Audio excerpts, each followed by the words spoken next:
আসসালামু আলাইকুম। Hello everyone, আপনারা সবাই কেমন আছেন? আলহামদুলিল্লাহ আমি ভালো আছি। চরমোনাই মাহফিল থেকে সবার সাথে যুক্ত হলাম। আপনারা ওই যে মিনারের মতো দেখছেন, ওখানে হাতের ডাইন সাইডেই কিন্তু মঞ্চ। ওখানে হুজুরেরা বয়ান করেন। আর ওই বাউ সাইডে যে দেখছেন ওটা হচ্ছে মেম্বার। ওখানে হচ্ছে চরমোনাইয়ের মাহফিলে ইমামরা নামাজ পড়ায়, তারপর জানাজা সবকিছু ওখানেই হয়। আর এই যে দেখুন বাম সাইডে হচ্ছে নদীর পাড়। এখানে সবাই গোসল করে, দেখতে পাচ্ছেন। এখানে গোসল করতে কোনো টাকা দেওয়া লাগে না, সবাই ফ্রিভাবে গোসল করতে পারেন। আশেপাশে সব দিকেই লঞ্চ ভিড়ানো। এই লঞ্চে করে মুসল্লিরা আসছেন ঢাকা থেকে, বিভিন্ন জেলা থেকে, বরগুনা বরিশালের বিভিন্ন অঞ্চল থেকে। এই ডাইন পাশে হচ্ছে মাঠ, প্রথম মাঠে হচ্ছে ডাইন পাশে। আপনারা দেখতে পাচ্ছেন সবাই হেঁটে যাচ্ছে। অসংখ্য মানুষ হয়েছে, ধারণা হয়েছে কোটি 1 কোটির উপরে মানুষ হয়েছে।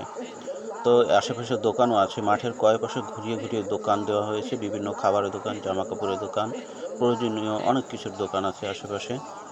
তো আপনারা দেখতে পাচ্ছেন সব দোকানগুলো এই যে দেখানো হচ্ছে।